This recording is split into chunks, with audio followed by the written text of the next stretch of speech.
and you are listening W N N H 8 H 8 L L P 1 1 O O 3 point point 5 5 F F M M New Haven New Haven streaming live live at www www. dot New Haven Independent. No Sherry.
Good morning and welcome to WNHH-FM's Dateline, New Haven. I'm your host, Paul Bass, inviting you to look behind the headlines on the stories that make our community tick. New Haven is ticking, just like our state, just like our country, just like the world, about COVID-19, the latest coronavirus. We're ticking with questions. What's happening? What will happen? What should we do? What are decision makers going to do? Well, look no further, folks. We have two of the top people in city government on the front lines working on those questions every day, morning and night, pretty much every minute. And they're here to answer our questions.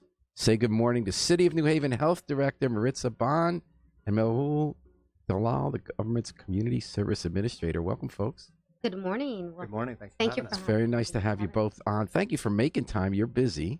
And I want to thank Yale New Haven Hospital for providing support for today's program. So if you have any questions, I see Bob McCormick's already joined, send them in, and I'm going to start some questions in my mind. First of all, how are you folks doing, the two of you?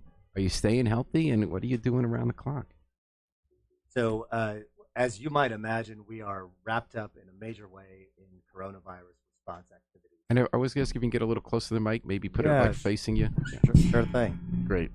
Yeah. So we are working hard every day on planning in response to coronavirus. There's a lot of planning that goes on behind the scenes.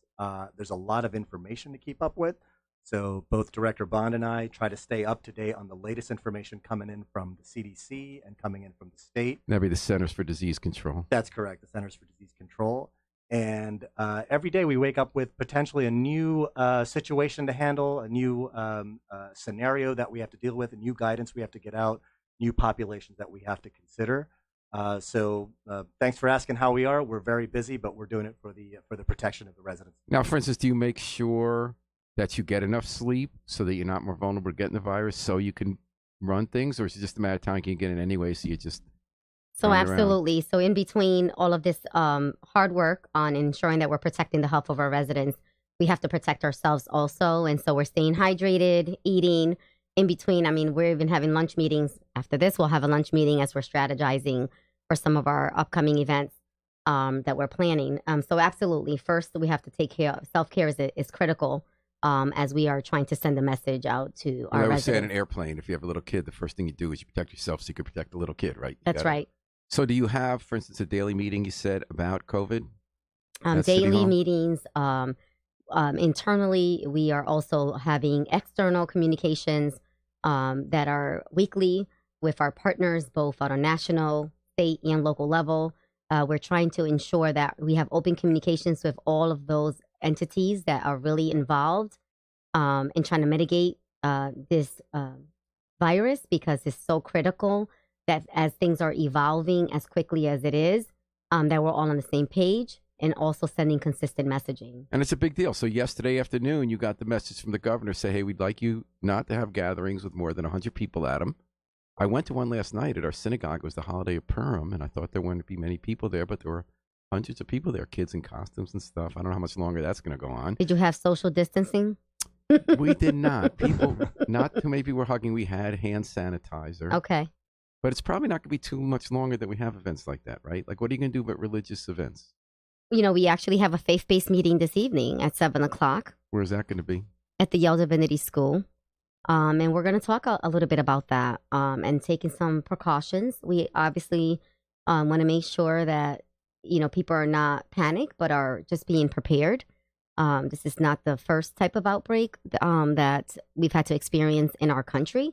And so it's important for people to be informed of the facts and not the myths, and then be able to make viable decisions and be socially responsible as they are moving about their day-to-day. People are not panicked, but prepared. The mission of New Haven Health Director Maritza Bond and Community Service Administrator Mehul Dalal. They're here answering your questions. The first one comes from Bob. And by the way, where is that a public meeting at 7 p.m. for people of congregations? I believe it was an invitation meeting to faith leaders. Faith leaders. Well, that's important. I mean, wow. Bob asks, why is it that young kids are not getting the coronavirus? And is it possible that New Haven schools will close for a while? Thank you for the question, Bob. Yeah, I'll take the question about the virus itself. So there's some things we know and some things we don't know about the virus. What we have strong evidences for is if young kids are getting the virus, their symptoms tend to be very mild, and they are less likely to be suffering from severe consequences of the virus. That's By the way, a great would you mind thing. if I ask you to turn the mic facing you? This way, right? Excellent. Okay. Boy, can we hear There you it is. Now I Okay. can hear you. Now, so that's the good news for the kids. One of the issues from a disease spread standpoint where that's challenging is that if kids have milder symptoms that may not be detected or may not be known, then they can serve as sources of transmission to individuals who are at higher risk, such as older individuals and those with chronic health conditions.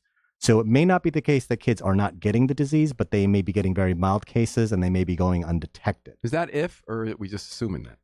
We are assuming that at this point. There's So still a last lot night, that's the not Board known. of Education talked about it. There was a teacher who's been pressing one issue. Her name's Tony Coscolo, saying parents are sending their kids sick to work.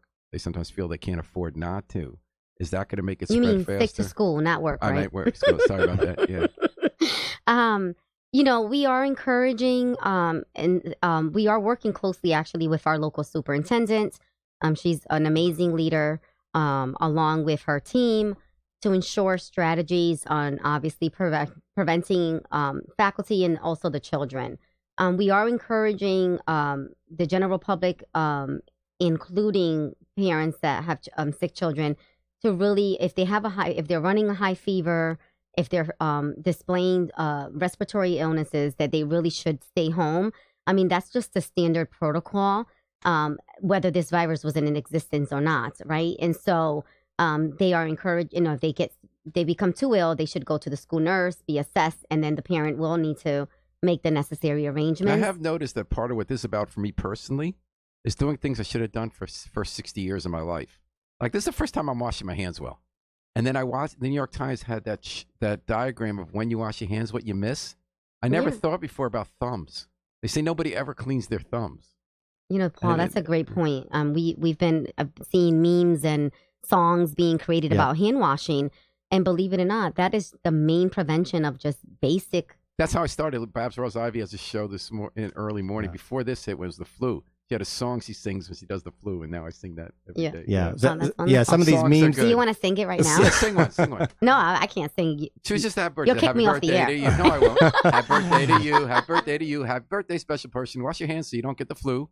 But I do it a little short. Do it twice. Yeah, you get to do it twice. Or Yeah. shorter, because Justin Elliker told me that it has to be 20 seconds, right? 20 Yeah, seconds. that's right. That's You right. got a happy birthday twice. The memes and the jokes are sometimes spreading quicker than the virus. I have two kids in the public school system, and they come back with a different meme or a joke every day. But to add to Maritza's points about school keeping kids home when there's like that's a serious point, because we really do need to be stepping up our precautions. Part of stepping up our precautions is really asking the business community to step up. They have to review their leave policies, make sure they're as generous as they can possibly be, clarify those policies for the employees and the employee supervisors. The employees should not be coming in if they're sick.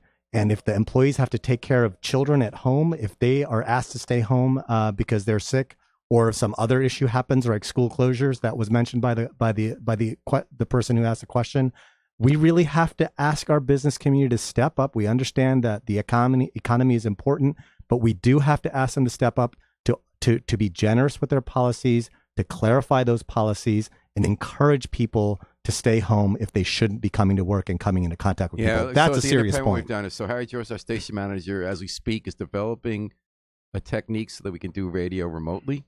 I've told everyone who works for me, you're fully paid, fully covered. If the second you want to not come in, don't come in. Mm-hmm. So that's what you're asking people to do. Question, what is the most common myth you have seen circulating about COVID-19? And what is the before we get to that, the other part of his question is, will schools close? I mean, should we be ready? The colleges are starting to go online. Do you think it's likely that New Haven Public Schools will close and or be online? We are convening daily with the superintendent and her leadership team on they are developing curriculum should they have closures, but they're also looking at the severity of this issue, right? We have a multitude of things that we have to take into consideration. We have individuals with persons with disabilities, children with disabilities that we have to think about. We have to think about how do they get access to food. We have people that are low income. Sometimes their only meal, the kids. They don't have to school. And so there are. So United Way, I believe, we have a story this morning in the Independent. Chris Peak wrote about the meeting last night, the board ad, where they said that United Way is working with you folks to make sure people get schools. But does that mean we're expecting at some point the schools will close? We are planning for the unknown. And so it is important that we prepare.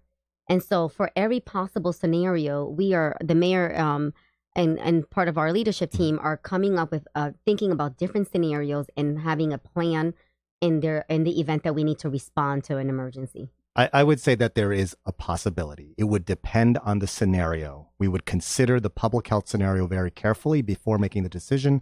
We wouldn't make the decision lightly, but there would have to be a strong public health justification for something like that to happen. It is important for parents to prepare for that possibility. Mm-hmm. That's another message I'd really like to get out there. It's not easy to have your kid from. I know I have kids in school in the New Haven public school system. Two parents working. It is not easy, but it is important to think through the possibility what you would do if the child's school does have to be dismissed for a period of time. What's your plan? Well, luckily we have my father in the area that's able to come in and help out. But you know, that's not a little thing. Yeah, a lot of people are going to be relying on family. Yeah, that's actually a huge thing, and not everybody has that.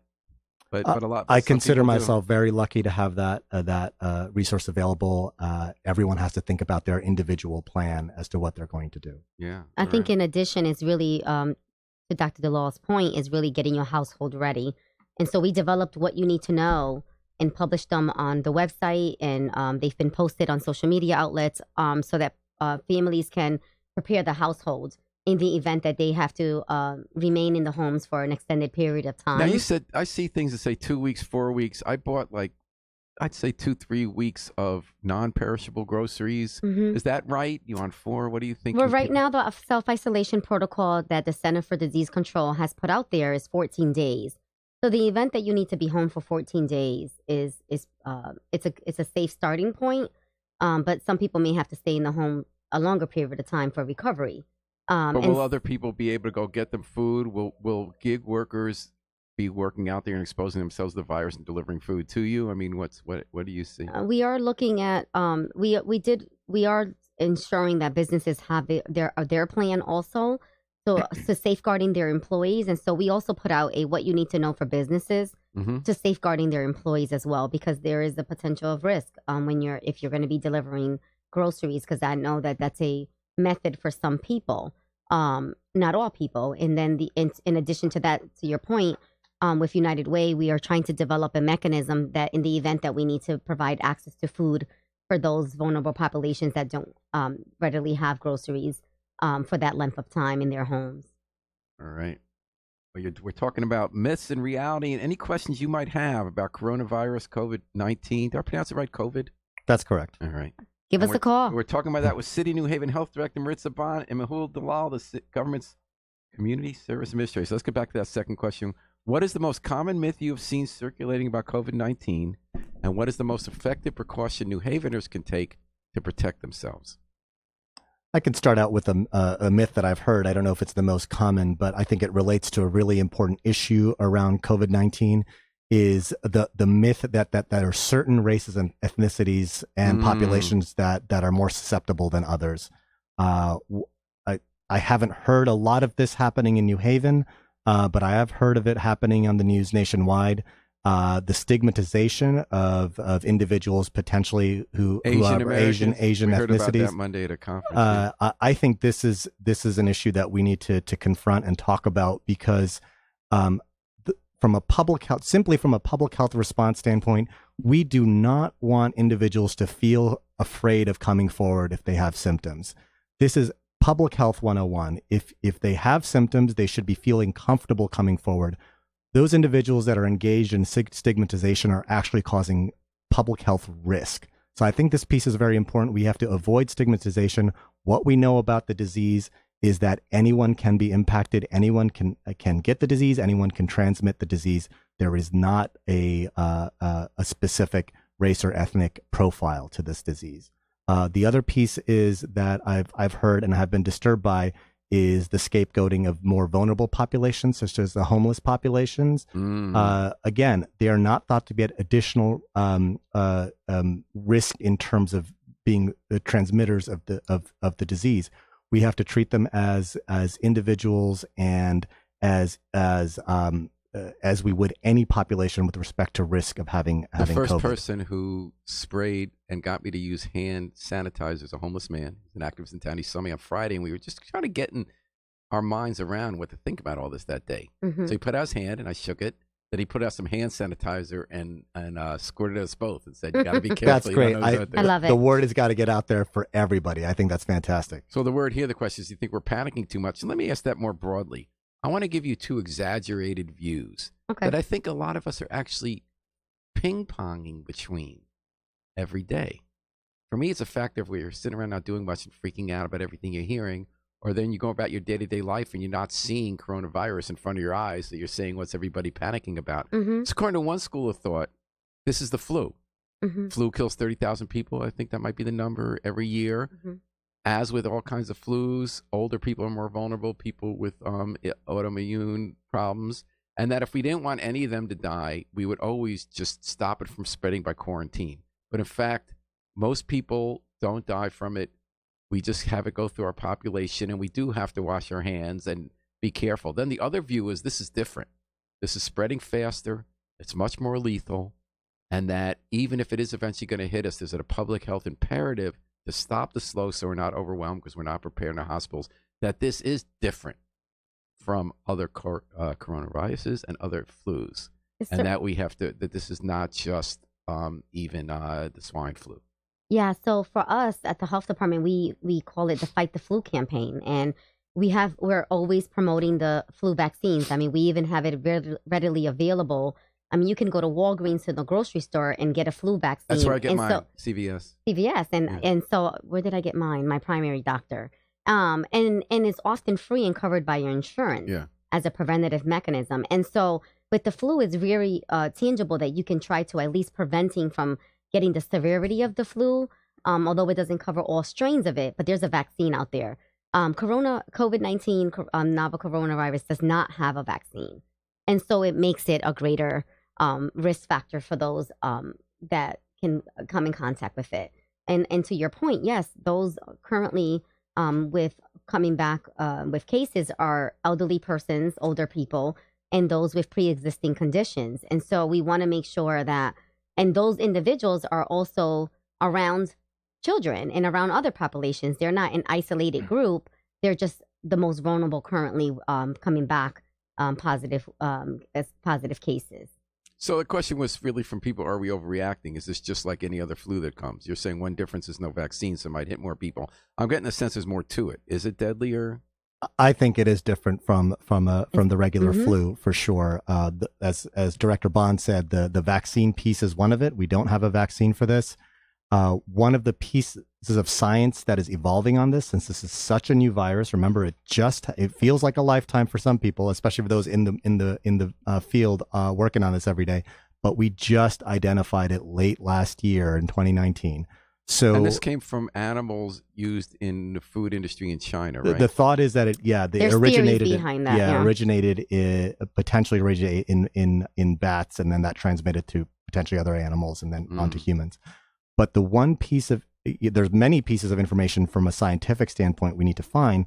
But to answer your question about overreaction versus underreaction, it's hard to know, and I can understand why people have anxieties, because even the scientific community doesn't have the information to know what to communicate about this. The reason is we don't know the case fatality rate. What that means is of the number of people who get the disease, how many are actually going to die? I wanted to get in the weeds like that with you because they are saying things like 10 times as many people, but we have a sense that so many people have it and we don't know it.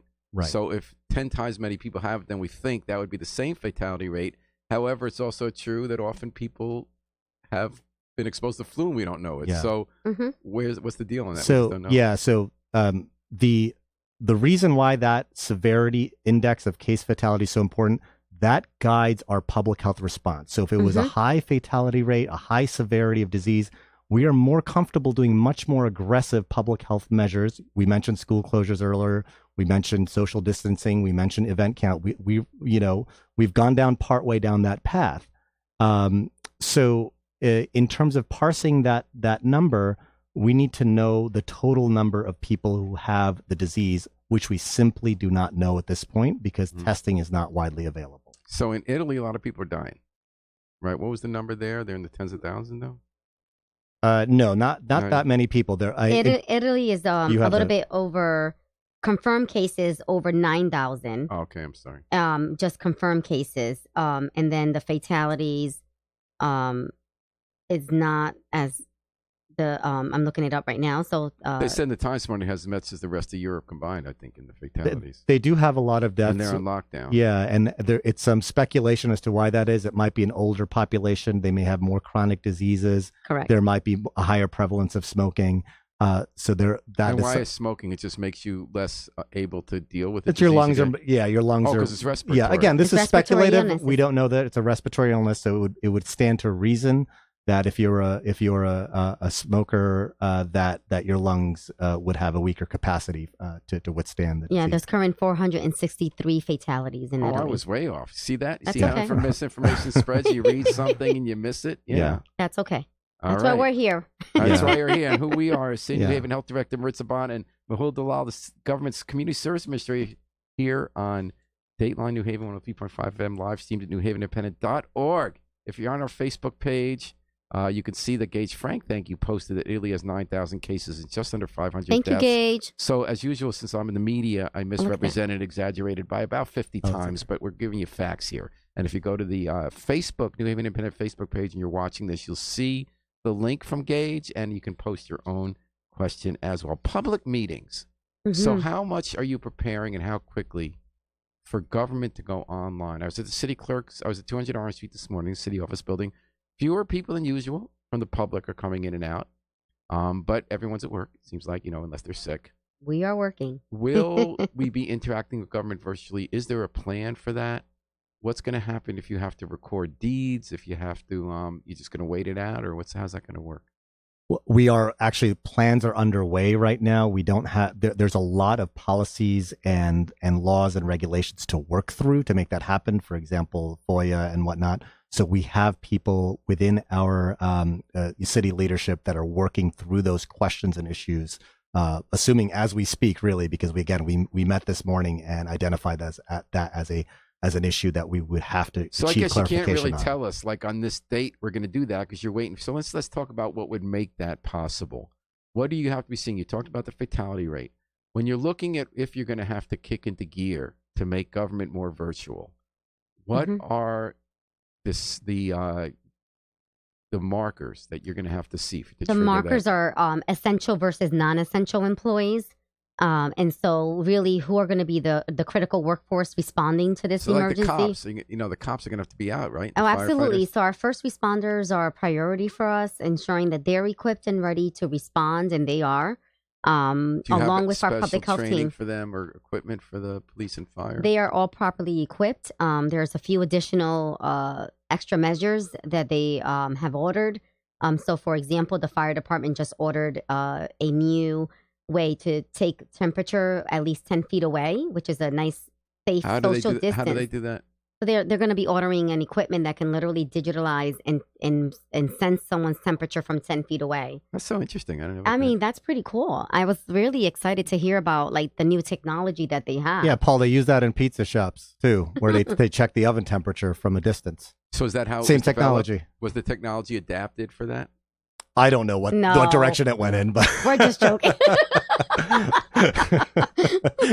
maybe New Haven will be on the map again for its pizza technology informing COVID response, right?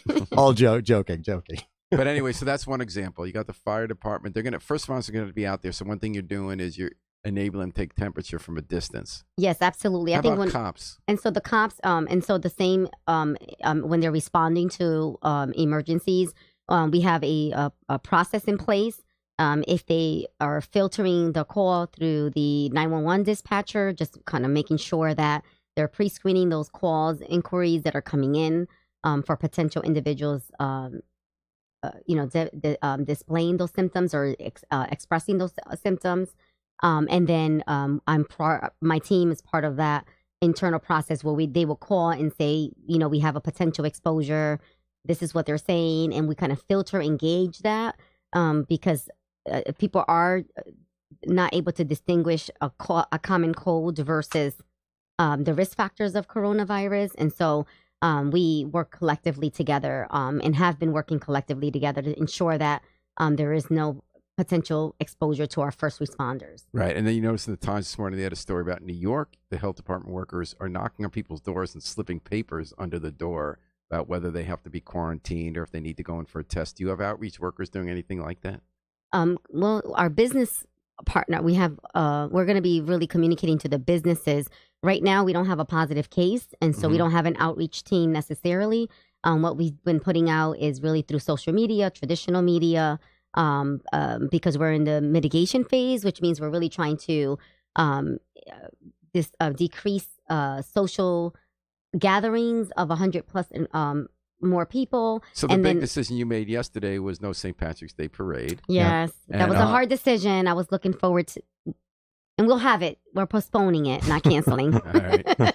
So Crystal Heron writes, thanks Crystal for weighing in. I'm trying to read it because it's at a distance here. Is Trump right? Once it gets warmer, would this go away? And then there was an early one, is the mild winter adding to this? Yeah. Yeah, that's one of those questions that is part of the scientific uncertainty. We don't know whether the warmer weather will help mitigate the spread of coronavirus. If it behaves like the flu, it may have a seasonal component to it.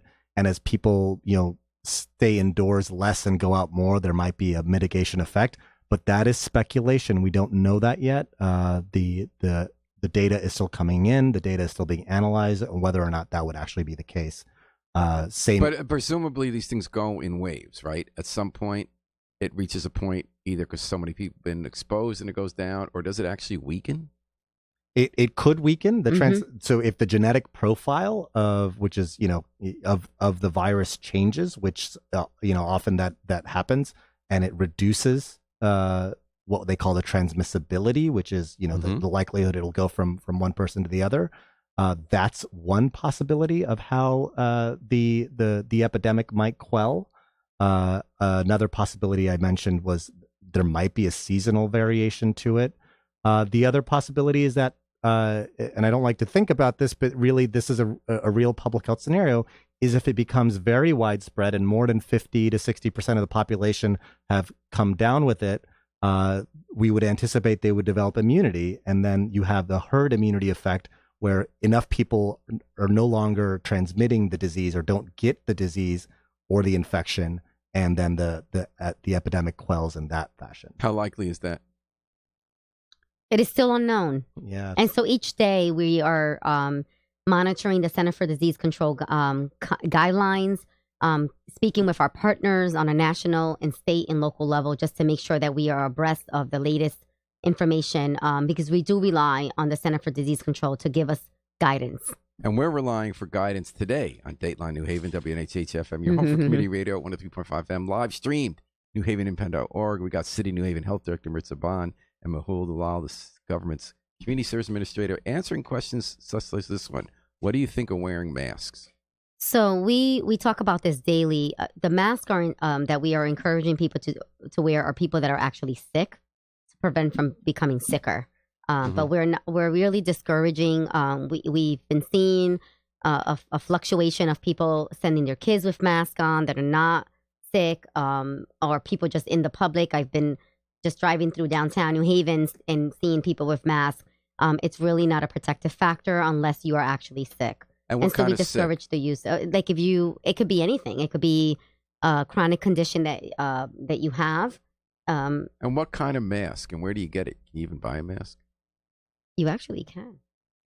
Yeah, right. These would be commonly available masks. These are not specialized fitted masks that healthcare professionals use. Now, what about those? What's up at the hospital? We've been reading about Bridgeport hospitals running out of masks. Hospitals all over the country are lacking basic supplies. At least I hope I have this one right because I had Italy way wrong. All over the country, they say they're running out of supplies they need. What's the situation at New Haven Hospital? That is a reality across the state. We had a regional meeting just last week, and we have been all sharing information about inventory. We have been trying to really assess that. At the state level, they have a coalition really collecting and tracking inventory at the statewide. So in the event that we have to respond in a specific area, then they will share those resources so that we can be equipped. But what is the situation on the ground at New Haven? Well, I can't speak personally for New Haven Hospital. Because I'm sure you guys have been talking to them about their preparations. So what have you learned? One of the things that we're learning is just like every other hospital across the state, they have supplies. They're still able to handle current day-to-day operations. And they are currently assessing ways that they can try to get a handle of additional supplies. But have numbers been run, like if it hits New Haven and suddenly people are going to the hospital, how many people can they accommodate? Yeah, so that's a Yale New Haven Hospital question that should be asked to the hospital. Yeah, they do have different capacity for surge, planning, including setting up a field hospital if necessary. Or a field care site. Again, that would be a question for Yale New Haven Hospital. I don't have those details on hand. Question: How does this compare to Ebola or the swine flu H1N1? Is it more deadly? So, it is, from what we know, it's very likely to be far, far less deadly than Ebola. Ebola was a high fatality condition. In the absence of treatment, I'm recalling numbers as high as 60, 70, 80%. And with swine flu, from what we know so far, and this could change, it seems more serious than the swine flu. That flu, from what I recall, has ended up in circulation, but it is less harmful or less severe than what we know as COVID. Again, spread because of we don't have a vaccine for it. Is that part of what that's about? That's right. There's no vaccine for COVID-19. I understand that there are efforts a way to quickly develop a vaccine. I don't anticipate that we'd see that in the coming months. Most ambitious estimates, I believe, are about a year and a half. All right. So, Rodney Williams, if the virus is not detected for 5 days, how can you feel like everything is okay? We are not prepared for about to happen. We desire the truth. Time will tell.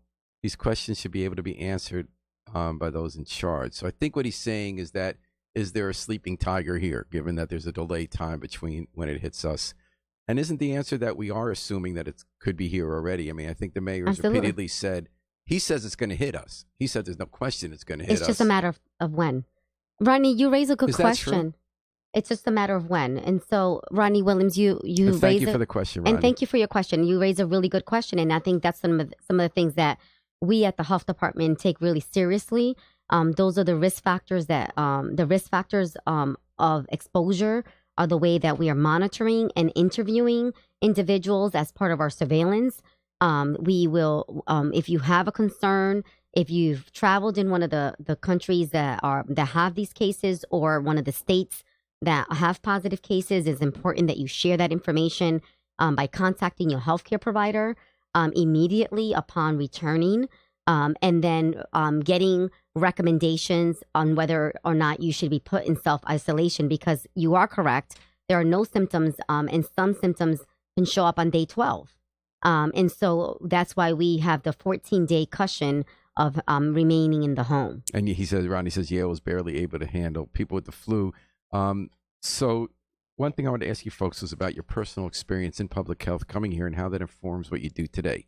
So, Dr. Bond, you used to be the health director of the city of Bridgeport. Correct. That is the first place in Connecticut where there was a case, was a doctor who worked there in Bridgeport Hospital. And now the person who lives in Connecticut, or person God, I believe, might not be at that hospital, might be at... no, they're at Bridgeport Hospital also. So what would your day be like differently there? What would you be doing then if you were still in Bridgeport, and then it might be happening here? Yeah, we'll be pretty much doing similarly what we are doing now, with perhaps now some additional precautions of determining some closures and things of that nature. So really moving on to the next phase.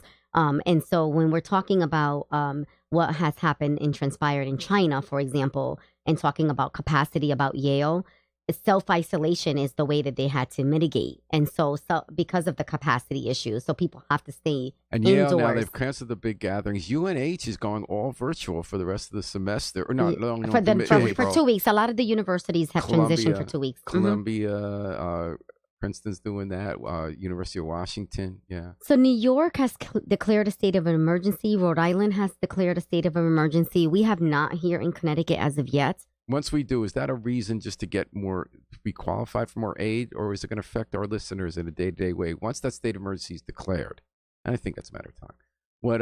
Maybe I'm wrong about that. No. It's a matter of time. It's when that's justifiable declared, for you is to that say. when schools are going to close? Is that when government meetings are going online? So again, we will be looking at the positive cases of the individual and where the individual became positive, and so the setting. So it will be a case-by-case scenario on the situation. It's really a situational awareness of like, okay, what is the situation of the positive case? It was an elderly person, and so the risk exposure to that. So we really would need to look at the person that became positive. And how would government function if it does go online? Like by statute, don't you have public meetings? We're passing a budget in the city. I know no one's thinking about the budget anymore. Yeah, we have a public hearing tomorrow. Right. So what would happen? What happens to those? What happens to those public meetings if that state of emergency is declared? Well, how's it going to work? Are people going to be able to send in questions, or all they're still going to show up in a room with just 3 people and take questions or something over this? Yeah, I don't have the answer to that right now. I know our team, our operations team at City Hall are literally, we discussed that morning, and we're coming up with the plan for how that would work. So there's no plan yet? There isn't for how virtual government will work. It's in the works. It's in the works. With the exception of the essential workers. I mean, we have a means already currently to telecommute if needed. We have a VOC system to communicate online virtually. So we have a virtual coronavirus room. What does that mean? And so it's an emergency first responders and administration, all those working as the critical workforce to address this issue. We have a virtual means to communicate with each other. And so are you using Graywall for that, or is VOC is the system, the name of the system? Graywall. Yeah. It's called Graywall? Well, that's the company that makes VOC. Oh, okay. I didn't know that. Yeah. So you say you have a plan in place for first responders, emergency work of government. You're working out the details, if I understand correctly. That's correct. For how public meetings will work, how people doing things in government is going to work. And we'll share it once we're ready to share that information. We'll obviously make it available. Like I'm assuming, tell me if I'm wrong, the meetings scheduled for this week are going to happen. So there's going to be a public Yeah, so what hearing we're- at We're Hill prepared House for High School. tomorrow. Right, and Yeah.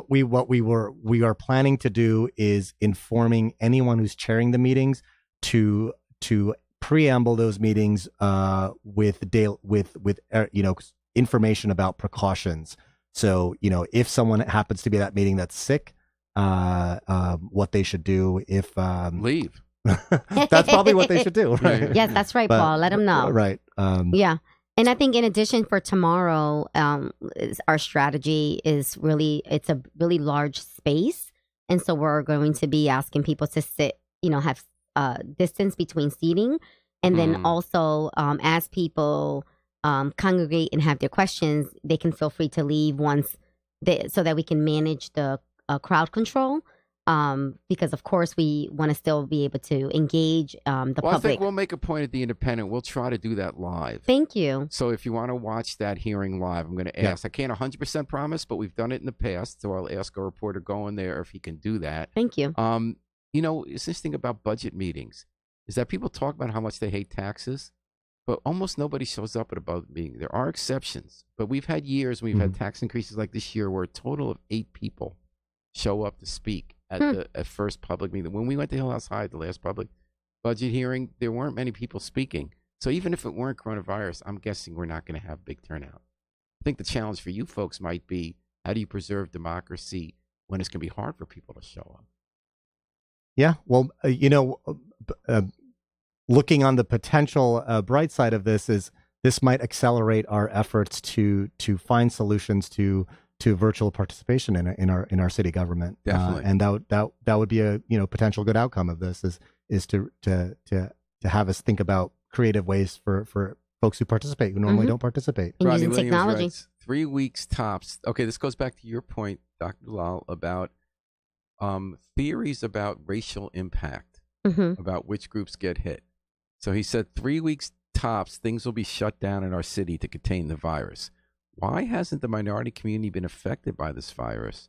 Or is it just a matter of time before it impacts all? So I'm Jewish, and in New York, it happened to be a synagogue, right? So the New Rochelle Synagogue, where it first spread and then spread out, and people weren't going to shul. So is Rodney right that this is a disease that seems to have certain groups in mind and not others? That's a myth. I haven't seen any data that would suggest that. So Exactly. Anybody is at risk if they're putting themselves at risk or if they're in close contact with someone who has a disease. Exactly. Okay. No matter, regardless of race and socioeconomic status. Okay, Dr. Malal, you've had such an interesting background as well, the both of you. You were the chronic disease director for the Department of Public Health in the state. You were primary care physician at New York City's Bellevue Hospital. That's Imagine right. what that's like there now. And you were also for Haven Community Healthcare. You were the medical director of quality improvement at the state. So in those various jobs, you dealt with public health. What can you think of something you learned or experienced there that's helping you now help lead New Haven with Dr. Bond and the mayor through this public health crisis? Yeah, I've learned so much in those different experiences, both from the clinical side and the policy side.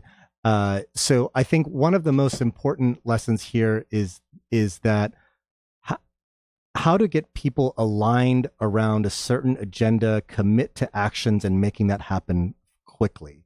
And that's something I've learned over the years working, ironically enough, in a bureaucracy, because in fact, the bureaucracy is the most challenging place to make that happen. So the idea that we need to respond and different pieces need to respond and they need to, track what they're doing and report that back. I think that is a lesson that I've learned as being a Can you public think servant. of a time you learned it when you saw it happen or not happen? Can you think of a story of a day where, boy, that really happened, or if we had just done that, we could have gotten it together? Oh, that's such a great question. I don't think I can think of something off the top of my head. I Yeah. can. You want Here's to do what it? Yeah. took. Yeah, here's what it took. 20 years ago, my first day at work was the anthrax case in Oxford. Yeah. Well, town At the Oxford? Naugatuck Valley Health District, I was hired as a community health outreach worker.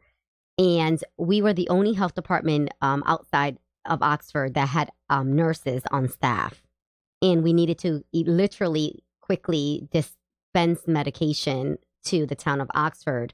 And so talk about timing. So here it is almost 20 years later. And I am now dealing with, Yeah. So coronavirus. what did you learn from that experience? I remember the anthrax. We were freaked out. Remember People were scared that? to open mail. There were white powder shutdowns and fears and fake talcum powder placements just to freak everybody out. And I think knowledge is power, and being able to have the facts provided to you and be socially responsible on basic prevention, because people were getting exposed to just things that can be, if you're alert, you can prevent. So like alertness of hand washing now has become something that's common. And But I'm now, hoping, like you said about making government work virtually in the new era, learning how to wash our hands. I'm learning this at 60. Yeah. yeah, I mean, and so he said at 60. I mean, yeah, right. So things like that is just is important, and I think information. I think right now in 2020 we have the ability to utilize like your Facebook Live right now. We didn't have that 20 years Right. ago, and so it was really hard to get information out And in a timely way. I'm saluting you folks on all the platforms you're using. I've been watching your videos. I've been reading the Thank stuff you. you're putting on the web. Right. I'm getting your calls. I'm getting your texts. I mean, Nice. you folks totally on top of this idea that you have to go through multiple platforms. There's no one way There's no one to way. reach everybody. And the radio is also, traditional media is also important for older populations that, do not want to engage in social platforms. Okay, I knew this was going to happen. The questions are coming at the end of the show. Okay, Michelle Rodriguez. Should the city close their offices? And I apologize very much for interrupting you. I'm sorry. I'm trying to get some questions in before. Sure, no Should problem. the city close their offices that work directly with the public to ensure safety to its workers? So I think that some of the services that the city provides are so critical to the everyday lives of individuals that that is not a decision that we would take lightly, because it does cause significant disruption in people's lives. I think we would have to, if such a decision were to be made, it would have to be examined on a case by case scenario, whether there was an actual risk to city employees or those who might come through City Hall. Right now, what we're encouraging, and we've posted signs all over the place at City Hall, is to practice basic hands-free precautions and reminders on basic sanitary precautions. We also have a facilities operations to make sure that the building is cleaned with appropriate cleaning solutions and whatnot, and the elevator buttons are wiped and the doorknobs are wiped. All of that is in place. So How often are the elevator buttons wiped? I believe they're. Well, I don't know the I answer can't to that. answer Yeah, that I don't know the question. answer. That's I a don't know. facilities detail question. But I can ask now. I'm going to ask tomorrow You know, it's morning kinda just weird. because of Sometimes that. I feel like an overreacting nut because when I'm at city government, Use your I'll- elbow. when I open the door is right by at certain places hand sanitizer, and I'm very embarrassed that I do this. After I open the door is when I use the hand sanitizer. That's okay. Yeah, and I think it's overreacting. Okay, so in I something don't you think can't so. see, I do it. we have two Facebook pages. One you can't see up there that asks you, I'm wondering how public officials confront the skepticism people have. Because there is that other side. Everyone says, this is just the swine flu. Boy, you're overreacting. I want my parade. Thank you for that question, by the way. How do you deal with the skepticism people have? I think part of it is just continuing to get our message out there, coming on programs like yours, and continue to use a science-based and a data-based approach to inform the public about what this epidemic is about and what they can do about it. I think that is our role, and we are happy to answer any questions that come up regarding. So we're a pro-science zone. Christian John Gilson writes, thank you for listening, Christian John Gilson. I think probably a first-time commenter here on WNHH. Some insurance companies have vowed to pay for coronavirus testing. But I'm assuming, tricky word, that some people will experience some kind of financial loss because of this. Is the coronavirus a good case? We're getting into the primary. For Medicare for all and mandated sick leave. We know that Rosa DeLauro, our congresswoman, has a bill to mandate paid sick leave and have the government, even President Trump, I mean, it's getting bipartisan here about reimbursing workers who can't get paid sick leave.